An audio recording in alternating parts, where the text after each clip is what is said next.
name is Christa Hamilton. I'm the CEO of Centers for New Horizons. So we're a social service agency. We service almost 5,000 people each year with critical safety net services.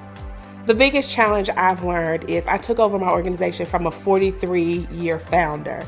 Those are huge shoes to fill, and I've been in my role for 5 years now. So my biggest mistake was becoming an authoritative leader.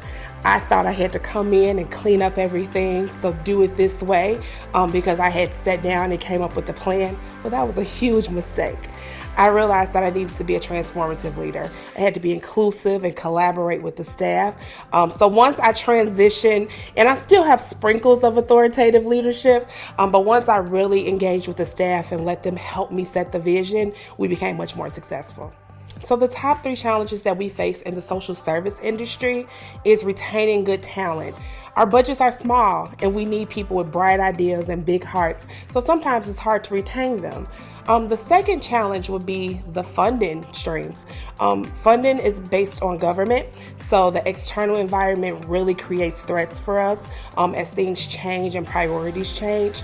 And the last one will be gentrification, actually. So some of the communities we work with, they're changing, the neighborhoods are changing, so the services that we once provided are no longer needed. So one of the times I had to make a very unpopular decision was as I transitioned into my role, I had to let go of some very long-term employees.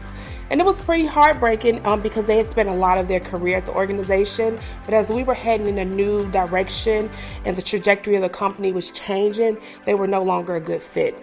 So I was not the most popular person for those decisions. But once I brought in fresh people and new energy, a lot of the remaining employees, they really felt good about the direction we were going in. So I love finding new leaders within the company. We like to have a grow our own philosophy at the organization. So we're always giving people an opportunity to step up, taking on new projects. If we're starting or implementing a new strategy, we'll let them lead those up. So within small groups, we allow them to be leaders. We're very open, so we don't have a lot of money in non-for-profit. So there's opportunities to really show and demonstrate your expertise in areas that we may not have the funding to do so. So as much as possible, I create a pipeline for them to become leaders. And it's my job to go out and find more funding and fundraise and create more programs so they'll have those opportunities to step up. For me, a key indicator of strong business culture would be employee retention. So if the employees are staying and they feel supported and this is sustainable for their lives, and that means a lot to me. I feel like we're headed in the right direction. Customers. So if the customers keep coming back, we have a lot of word of mouth customers, which means that we're doing something right. If they're getting the outcomes that they came to our organization and they achieve them, then they're able to refer other people to us.